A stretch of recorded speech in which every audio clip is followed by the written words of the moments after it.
Muy buenas noches, les damos la bienvenida a todos aquellos que nos siguen en esta nueva edición de su programa Sutran Educa Webinar, a cargo de la Gerencia de Prevención de la Superintendencia de Transporte Terrestre de Personas, Carga y Mercancías. Les damos la bienvenida y los invitamos a compartir los enlaces para que puedan vernos en vivo a través de nuestros canales de Facebook Live y el canal de YouTube que tenemos como Sutran Perú.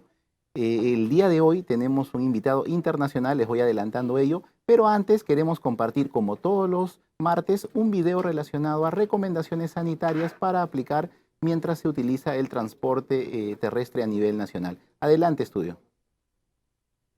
Sutran te recuerda las medidas de prevención contra el COVID-19 en el transporte terrestre. Respeta el distanciamiento social. Facilita al personal tomar tu temperatura. Usa mascarilla y protector facial durante el viaje. Desinféctate continuamente las manos con alcohol o gel. Y no consumas alimentos dentro del vehículo.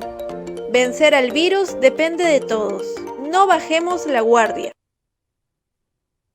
Es importante que sepan todos aquellos que nos están viendo en este momento que nuestro personal de campo, fiscalizadores distribuidos en las 21 regiones en donde tenemos presencia, justamente se encargan de verificar que los buses de servicio de transporte terrestre cumplan con estas medidas sanitarias que están dispuestas con el objetivo de poder reducir la posibilidad de contagio en el transporte terrestre. El día de hoy justamente vamos a tener un tema relacionado a la planificación del transporte y movilidad sostenible en el Perú, pero lo vamos a hacer con un invitado internacional que tiene una visión desde de otro punto de vista. Él me comenta por interno que ha visitado en más de 60 oportunidades nuestro país, ha vivido acá muchos años y vamos a conocerlo un poquito con la presentación de su video. Adelante, por favor, para poder conocer un poco más sobre el ingeniero Marcelo Latman. Dr. Marcelo Latman, especialista en planificación del tráfico y transporte, profesional con más de 28 años de experiencia en planificación y modelización del tráfico y del transporte, y valoración ambiental de la contaminación atmosférica generada por el tráfico urbano. Desarrolla estudio de demanda de concesiones viales y urbanas, así como estudio de movilidad y tráfico urbano sostenible. Ha sido coordinador de planificación de tráfico y gerente de control de tráfico por más de 10 años en la empresa de ingeniería de tránsito de Río de Janeiro, CET Río, consultor independiente entre el 2004 y el 2012, además de socio director de OCAN Consultoría desde el 2013 hasta el momento. Listo. A través de este video hemos podido conocer un poco más sobre la experiencia profesional de nuestro invitado del día de hoy, el ingeniero Marcelo Latman, quien va a compartir con nosotros una presentación sobre este tema titulado Planificación del transporte y movilidad sostenible en el Perú. Recordarles a todos aquellos que nos están viendo que tienen la posibilidad de poder compartir los enlaces de nuestro canal de Facebook Live y también de YouTube para que otras personas puedan, al igual que ustedes, ver estos contenidos que tenemos semana tras semana. Justamente antes de empezar quisiera reiterarles la invitación a que participen de los diversos programas de capacitación que tenemos. Tenemos un programa llamado Sutran Capacita Administrados, dirigido específicamente a transportistas y conductores profesionales que prestan el servicio de transporte de personas y mercancías a nivel nacional. También tenemos programas de capacitación dirigidos a funcionarios, tanto de gobiernos regionales como de municipalidades provinciales y distritales. Y incluso tenemos programas de capacitación, sensibilización dirigidos a la ciudadanía, como es el caso del programa Sutran Educa Webinar, que se transmite todos los martes a partir de las 7 de la noche a través de nuestras principales redes sociales. Todos estos programas ustedes pueden conocerlos a través de nuestras redes sociales los días domingo, donde se publica la programación de la semana que inicia.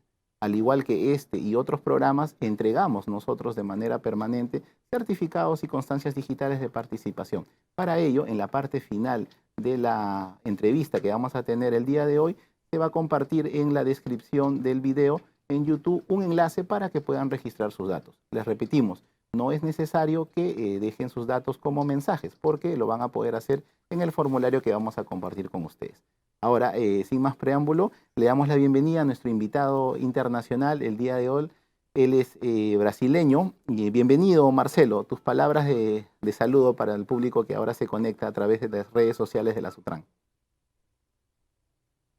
Hola, muy buenas noches.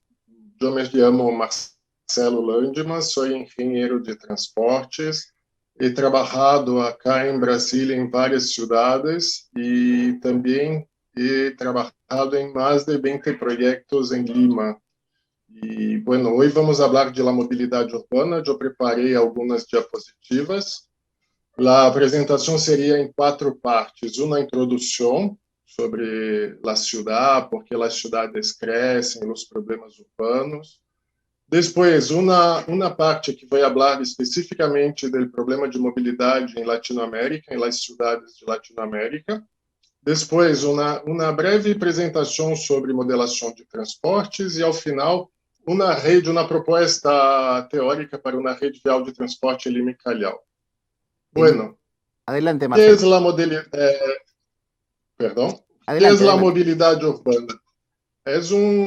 A mobilidade urbana é um atributo das cidades relativo ao desplazamento de pessoas e bienes no espaço urbano, utilizando para isso veículos, vias e toda a infraestrutura urbana. Bueno, esta é a definição do Ministério das Cidades de Brasil.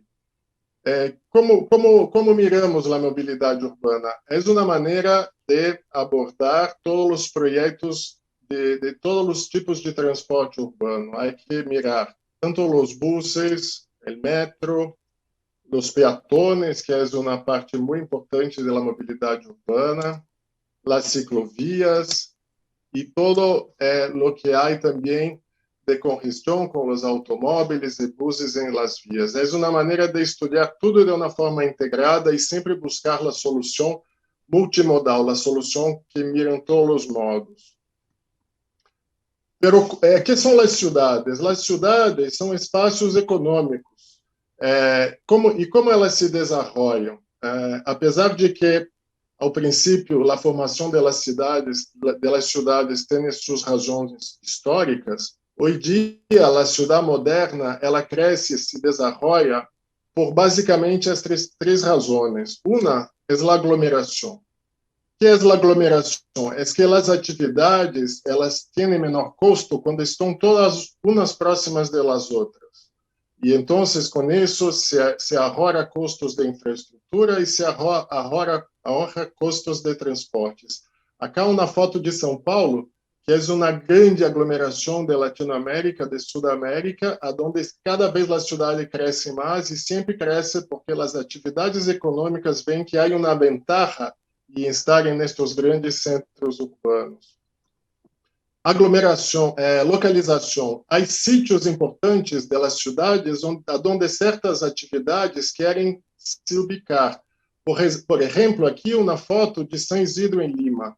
Por que há muitos edifícios altos em São Isidro e por que o metro quadrado em São Isidro é tão caro e toda a gente quer estar allá? Porque aí há uma vantagem estar bem localizado cerca de los consumidores, boa infraestrutura, bem ubicada em toda a malha urbana de Lima. Então, há sítios das cidades que são melhor para se ubicar, dependendo das atividades, do que outros sítios. Isso faz com que as cidades cresçam mais ou se aglomerem mais em estas áreas, criando, incluso, maior demanda de transportes. E tema escala. Aqui uma foto de uma planta, de uma fábrica em São Paulo, que é bastante grande, extensa. Então, quanto mais fábricas com escala maior, quanto mais estas fábricas se ubicam em las cidades, mais trabalhadores, mais gente, mais movimentação de mercancias e mais transportes, e mais desplazamentos nestas áreas. Então, basicamente, estas são as razões que as cidades modernas crescem. Só que isso, há ponto que se queda agotado, o que chamamos de externalidades. Há externalidades positivas e negativas. Externalidades são todos os efeitos sociais, econômicos e ambientais indiretos generados por uma atividade. Por exemplo, positivas, como eu falei, são as que atuam em sentido de reduzir o custo.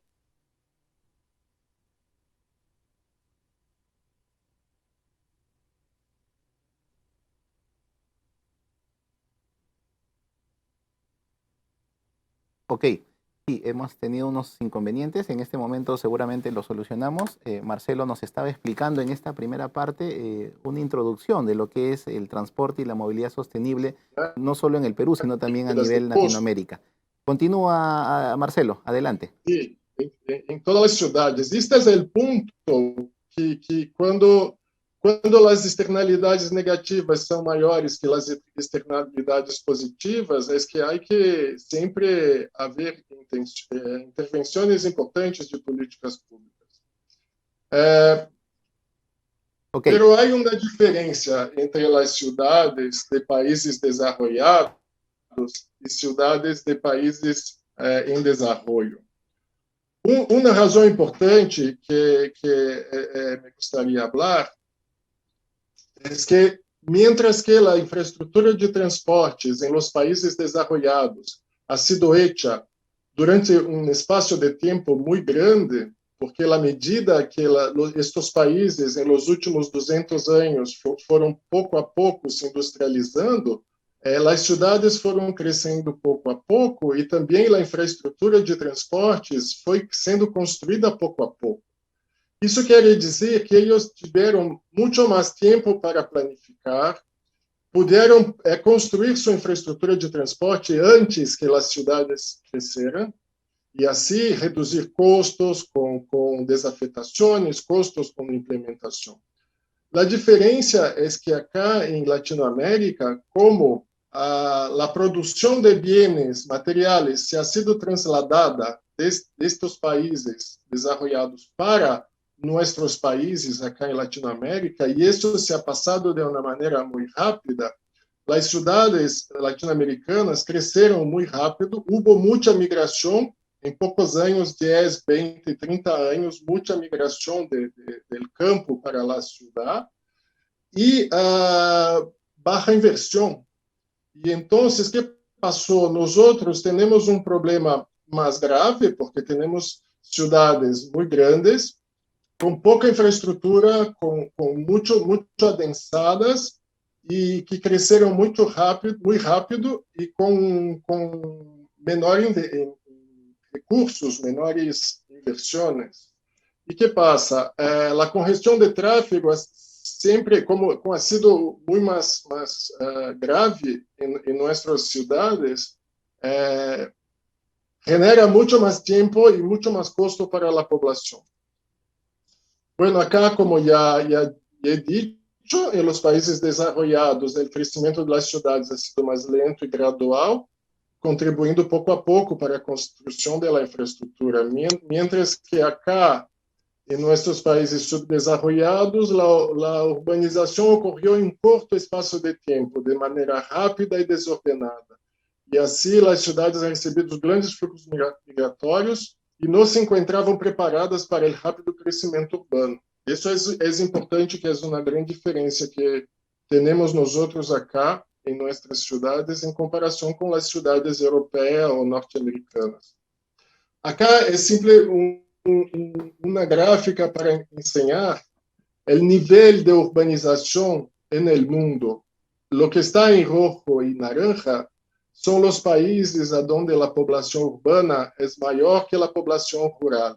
E o que está em azul e verde é onde a população rural é maior que a população urbana.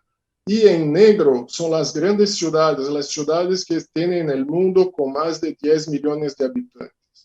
E aí se pode mirar que há muito mais cidades, há muito mais países que estão já com mais população urbana que rural, e se pode mirar que há muito mais cidades com mais de 10 milhões de habitantes em los países em desenvolvimento.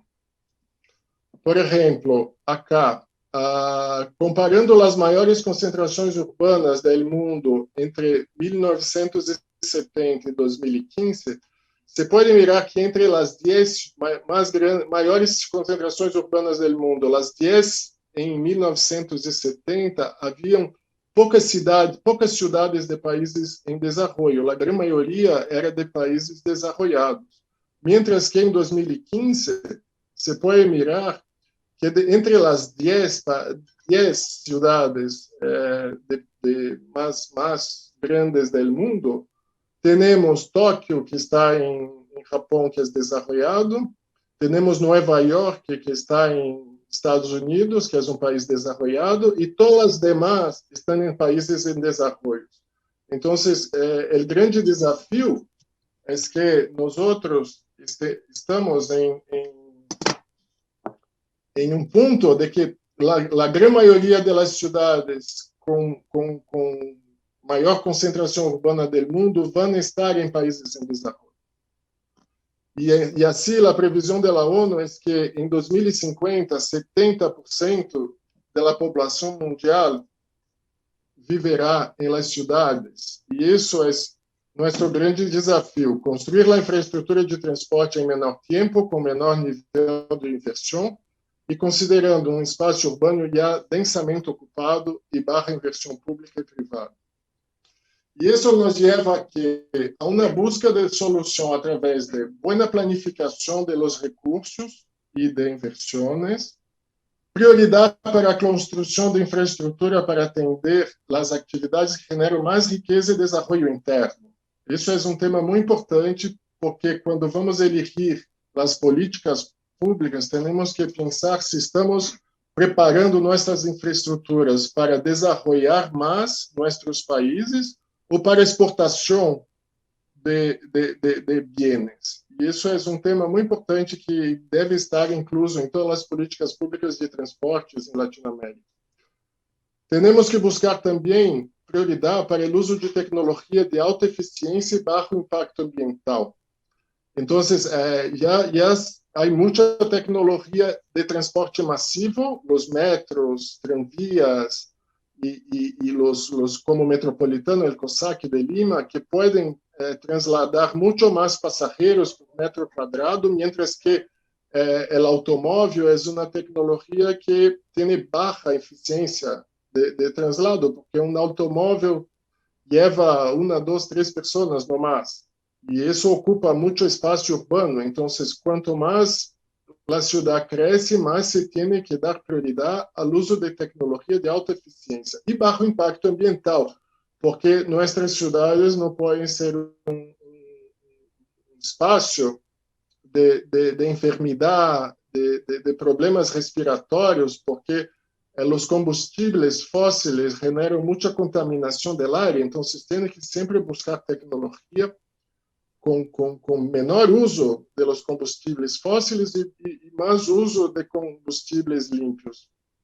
E todo sí tem que ser hecho com muitos estudos com dados históricos realistas e muito conhecimento científico, porque há muita disponibilidade de informação, de metodologias para estes estudos e que devem sempre ser utilizados. E claro, muita experiência local e criatividade.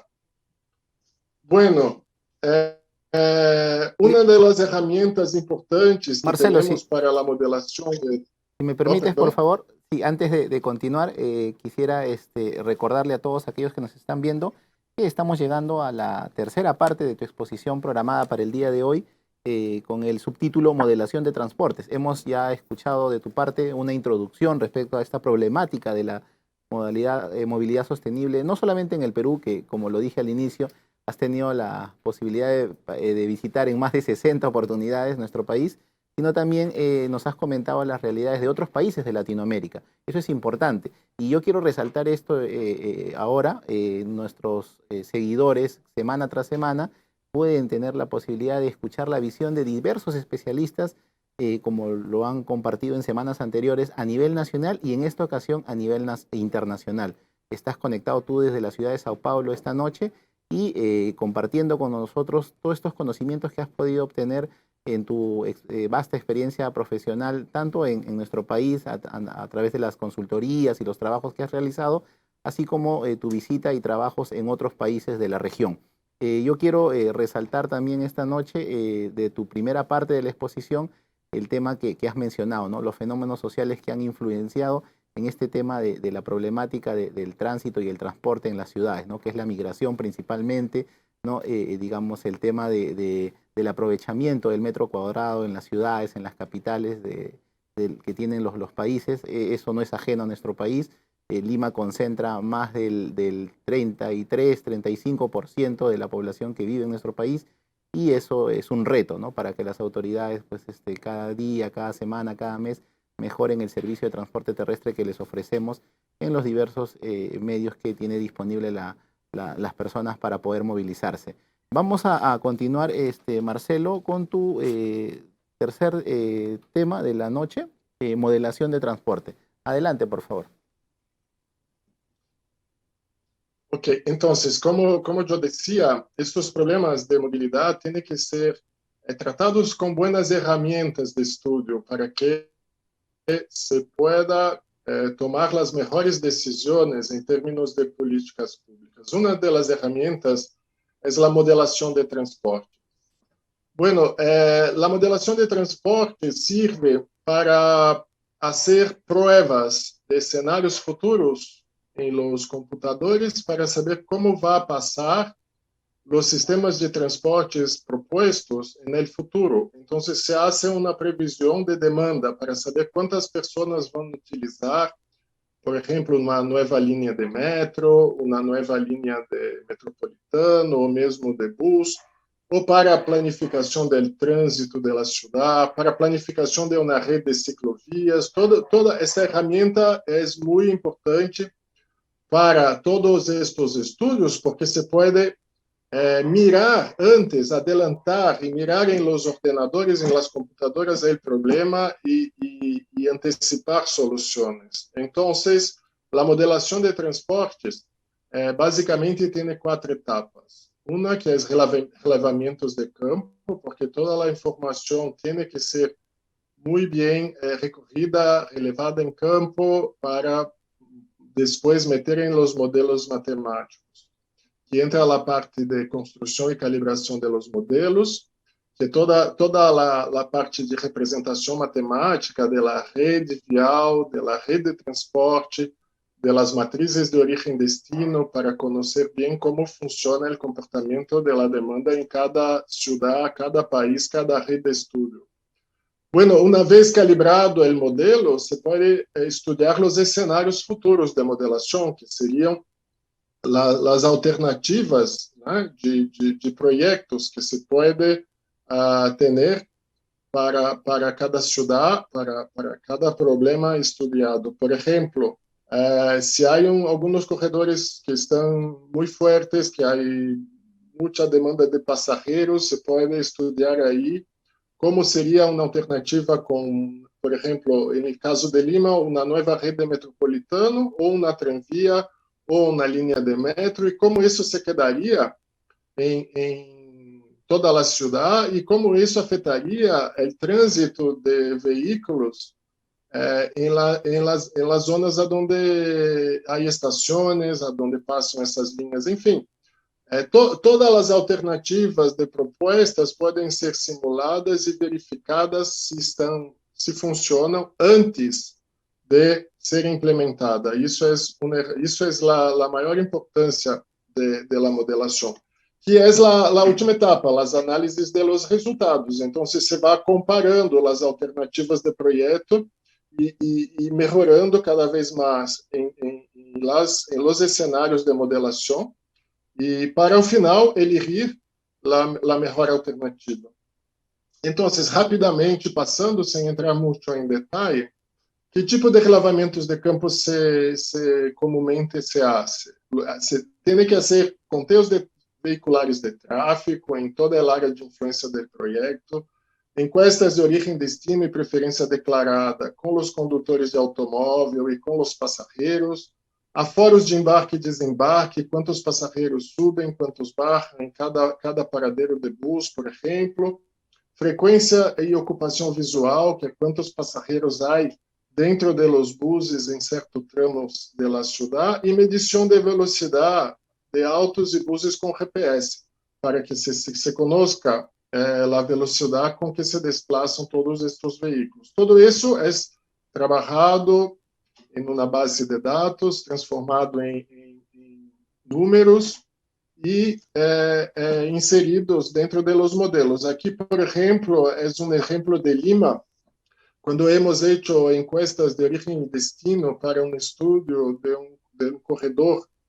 en la Panamericana y evitamento, y ahí todos los puntos son del lado izquierdo las orígenes en rojo y del lado derecho los destinos en azul de las personas entrevistadas, encuestadas. E isso nos permite mirar o área de influência que atende estes corredores. Por exemplo, você pode ver que há uma concentração muito grande ali por o norte de Lima, depois o centro e as áreas ali de levitamento.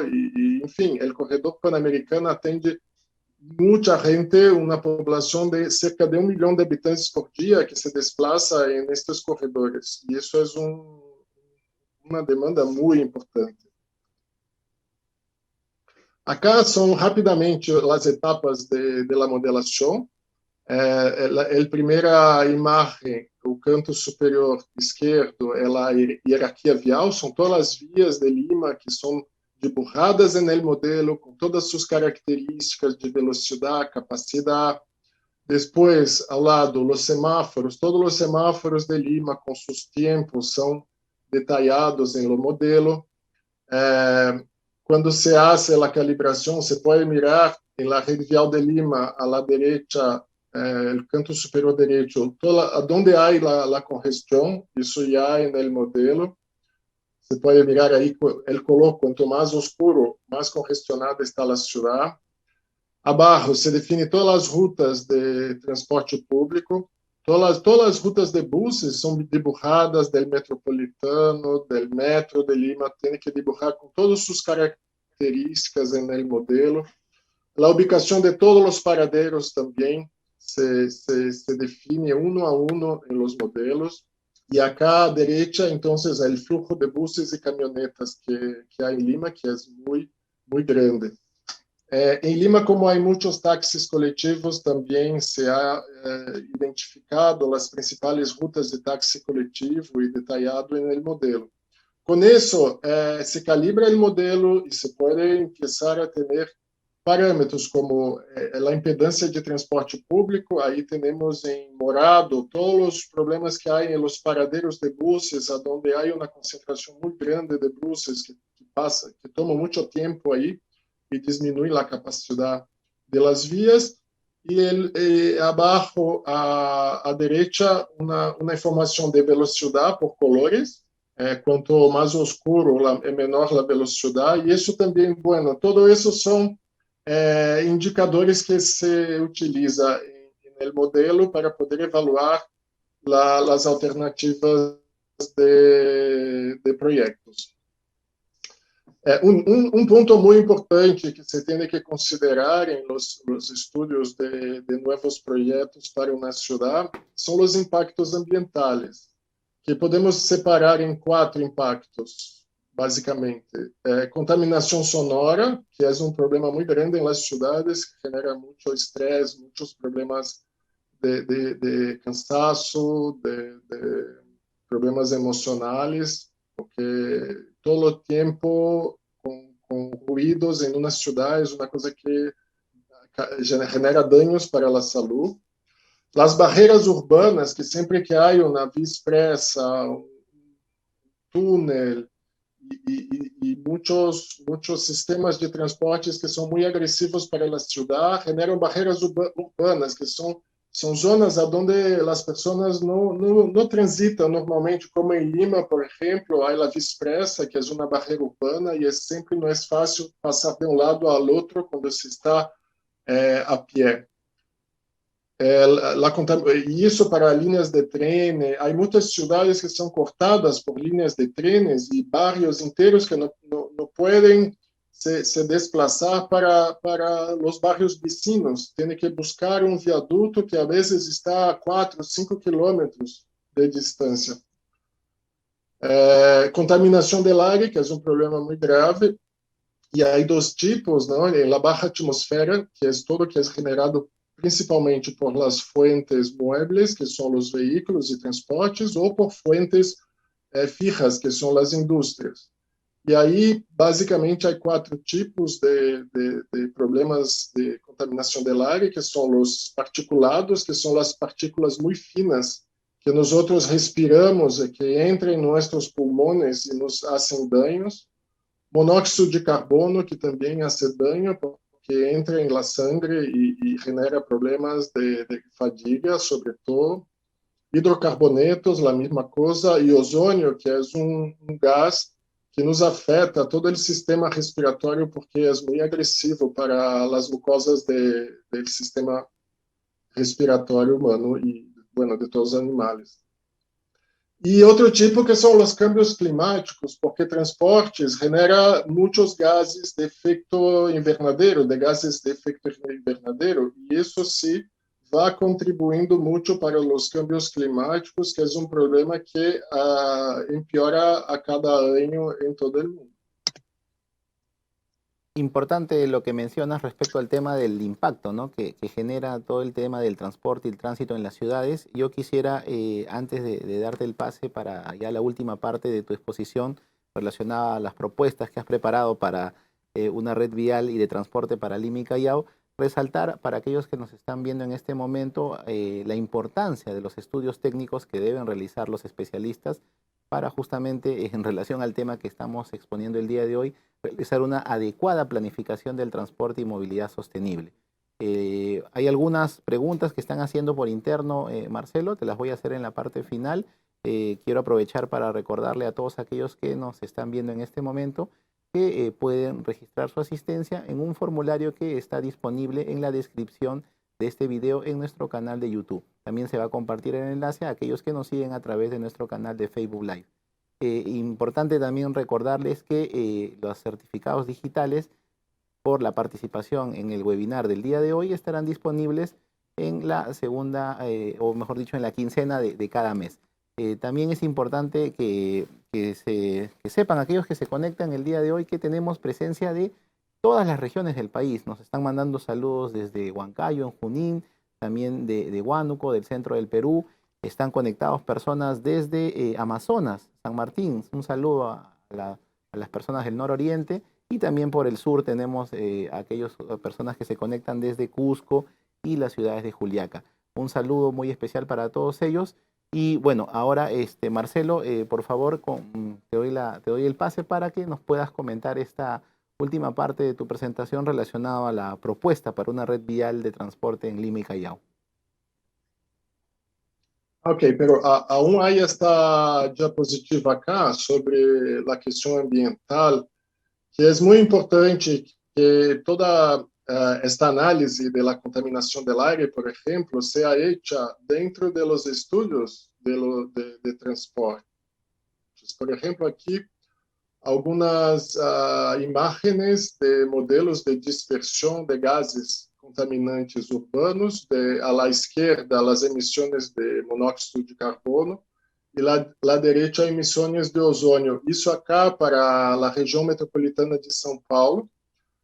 Hora a hora, a dispersão, como acontece. Não vou entrar em detalhe, mas você pode ver que quanto mais para tonos de rojo, más concentración de los gases hay en la atmósfera. Y eso se hace también para cada escenario de las alternativas de proyectos de transportes. Por ejemplo, Lima, que está construyendo su metro. Cuando toda la red de metro de Lima esté lista, habrá un cambio muy importante de los desplazamientos. Mucha gente que hoy está en buses, está em automóveis vai a passar a utilizar a rede de metro, porque é um sistema muito cômodo, muito rápido, muito seguro para utilizar. E aí, que vai passar? Muitos dos viajes de autos e buses não vão mais existir. E esta quantidade de gases que generam todos estes veículos de combustíveis fósseis não vai mais ser lançada na atmosfera de Lima, reduzindo a contaminação do ar, porque estes viajes não existirão mais, porque as pessoas estarão dentro dos metros, que se pode trasladar milhares ou milhões de pessoas por dia, dependendo do tamanho da rede.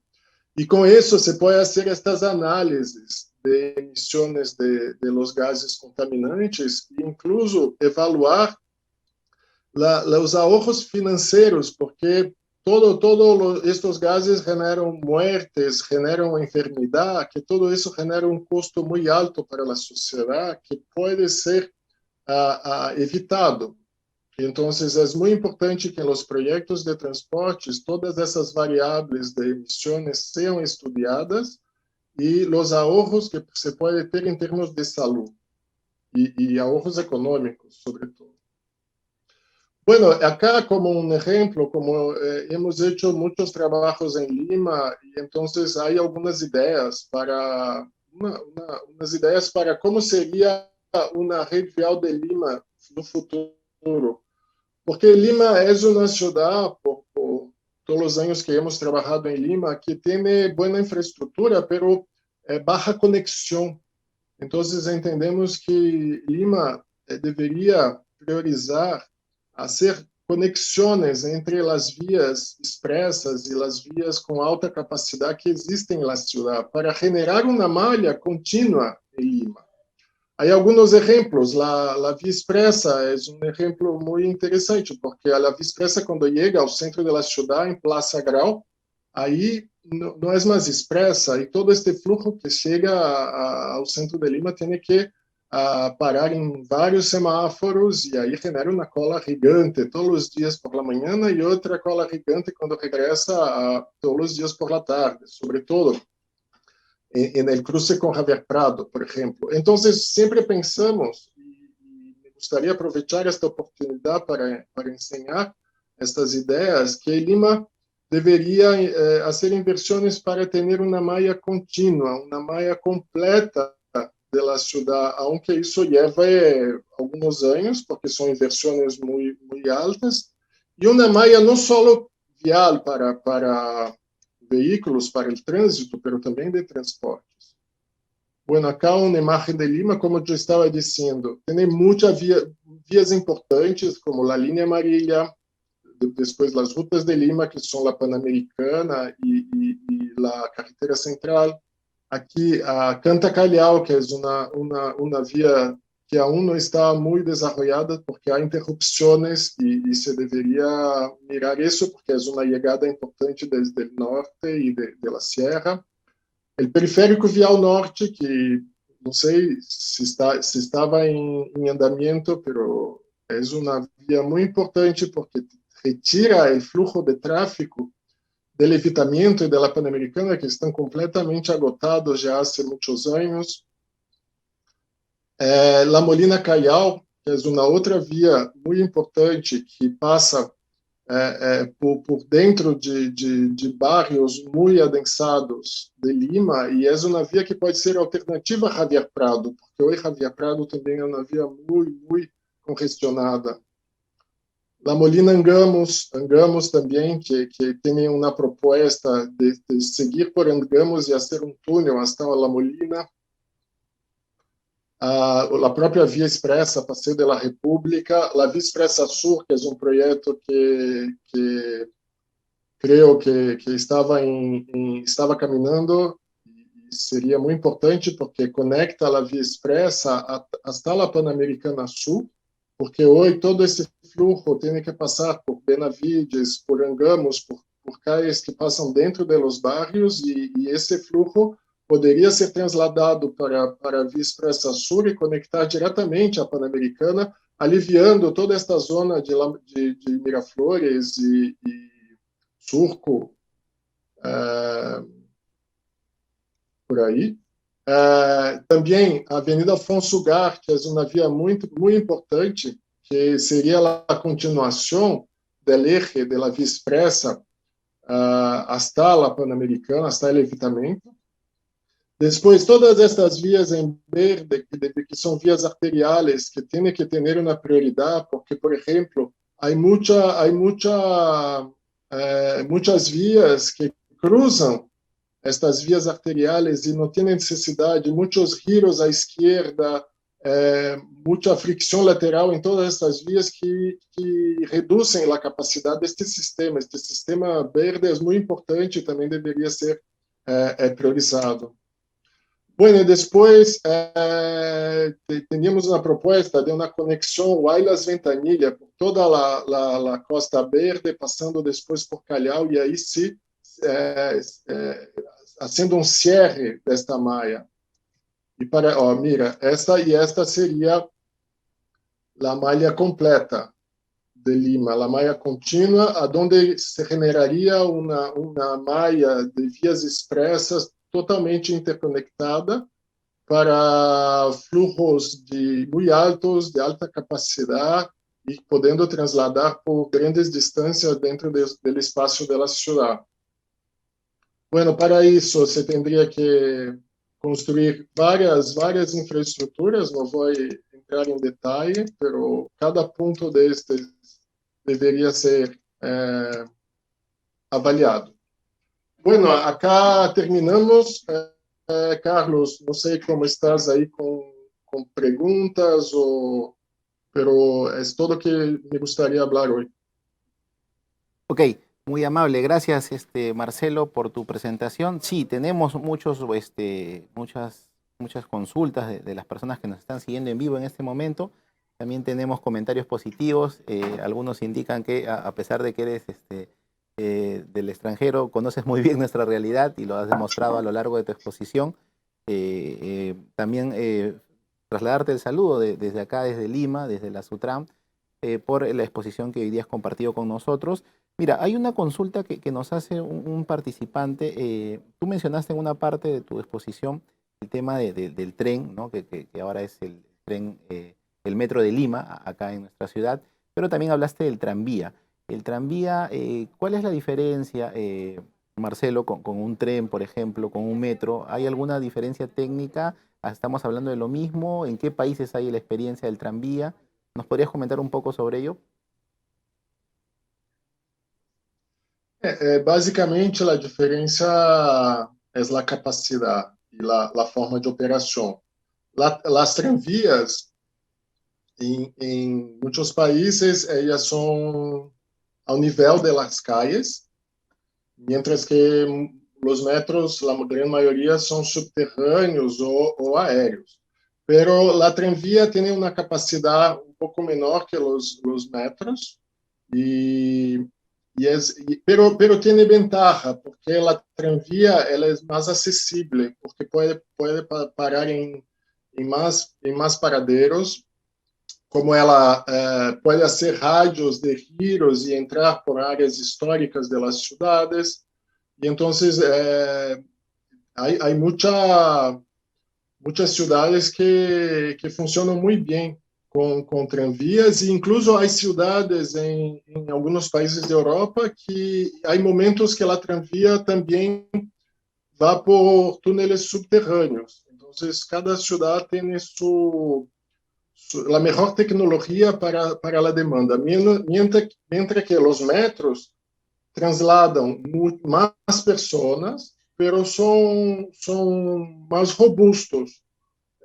Maiormente são subterrâneos, as estações de metro maiormente são a cada 1 quilômetro, e então o metro já não é tão capilar, não é tão acessível como a tranvía, pero tudo depende da demanda, da quantidade de passageiros que se necessita trasladar, e a disponibilidade também de inversão, porque os metros sim são sistemas muito mais caros, e incluso também por políticas públicas. Há cidades que preferem suas tranvías porque são mais agradáveis, porque a gente se transporta por la superfície e não subterrâneo.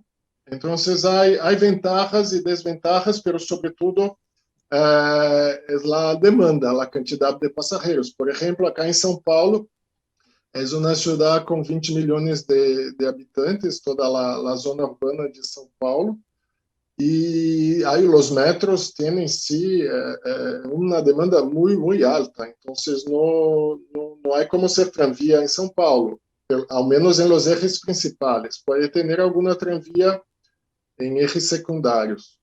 pero basicamente la diferencia entre tranvía y metro sería esta.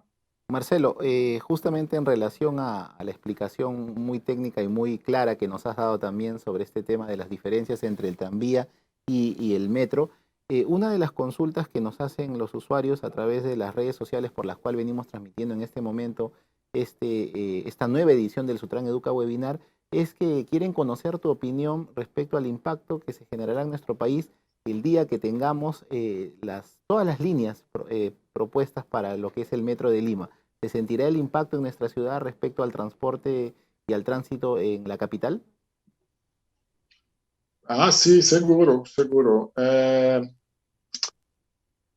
Tú sabes que cuando comparamos las ciudades latino-americanas con ciudades europeas, llegamos a la conclusión que hoy nuestros sistemas de transporte masivo son precarios. Aún en São Paulo, que tiene 4 o 5 linhas, eu apontei aqui, São Paulo tem 5 linhas com 100 quilômetros, pero se vamos comparar com Madrid, que tem 13 linhas com 294 quilômetros, ou Paris, que tem 16 linhas com 225 quilômetros, Nova York que tem 24 linhas com 369 quilômetros.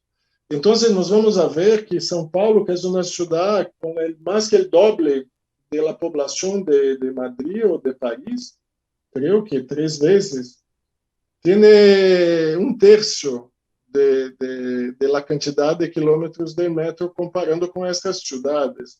Então, quanto a Lima, Lima é uma cidade com seus 10 milhões de habitantes e para que ela funcione bem, necessita-se uma rede de metro com capacidade, com frequência e que atenda os principais destinos de viagens, né, conectando os centros de produção com as zonas onde a gente vive. E isso, com uma boa malha de metro, com capacidade e qualidade, isso vai desahogar muito as principais vias de Lima, que hoje são extremamente congestionadas e fazendo com que a gente tenha perdas muito grandes de tempo.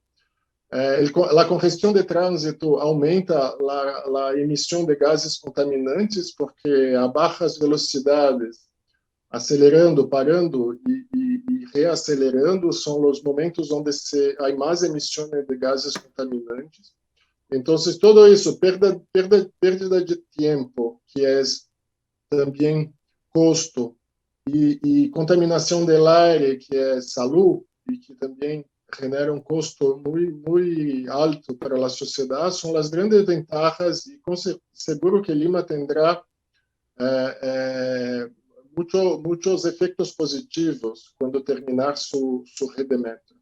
Exacto, no lo dudamos y bueno, tú como especialista en planificación del tráfico y el transporte, sin duda, eres una voz autorizada para poder dar esta opinión y estos comentarios que a lo largo de la noche has podido compartir con todos aquellos que nos siguen en nuestros canales oficiales de YouTube y de Facebook Live. Marcelo, te agradezco por tu participación. Recordarles a todos aquellos que nos están viendo en este momento que ya está disponible hace algunos minutos el enlace para que puedan registrar su asistencia y participación en la noche de hoy. Pueden verlo en la descripción del video y también lo mandaremos como un mensaje para los que nos están siguiendo a través del Facebook. Quisiera culminar, Marcelo, dándote la posibilidad de que puedas dar un mensaje de despedida a todos aquellos que nos están viendo en este momento. Bueno, muchas gracias por la oportunidad. Es un gusto poder hablar con ustedes. Yo creo que el tiempo no me permite también hablar mucho de cada uno de estos temas, pero la idea sería pasar un poco cómo funciona, né? Cómo cada paso, né? de cómo se hacen los estudios muy rápidamente. Ojalá despierte más interés de las personas que van a asistir, están asistiendo con nosotros. Y bueno, estamos acá para responder dudas, preguntas. Muchas gracias. No, gracias a ti más bien por tu disposición de poder acompañarnos en esta noche. Te tomo la palabra y de repente te estamos invitando, Marcelo, para una nueva edición de nuestro programa Sutran Educa Webinar. Tenemos invitados nacionales y bueno, y también internacionales que comparten cada semana sus experiencias y conocimientos relacionados a temas de transporte y tránsito terrestre. Ese es uno de los principales objetivos que tiene la Sutran, ¿no? Fomentar una cultura de prevención y cumplimiento de la normativa en materia de transporte a través de estos contenidos que difundimos de manera gratuita para todos aquellos que nos siguen en nuestras redes sociales y plataformas virtuales. Tenemos actividades dirigidas a transportistas, conductores, funcionarios y también público en general, como es el caso del programa Sutran Educa Webinar. Muchas gracias, Marcelo, nuevamente, y será hasta una nueva oportunidad. Muy buenas noches. Listo, este ha sido el programa del día de hoy. Hemos tenido al ingeniero Marcelo Lamdam con el tema planificación del transporte y movilidad sostenible en el Perú. Ha compartido sus experiencias. Esta ha sido una nueva edición de su programa Sutran Educa Webinar. Los esperamos el próximo martes a las 7 de la noche, como todas las semanas. Muy buenas noches.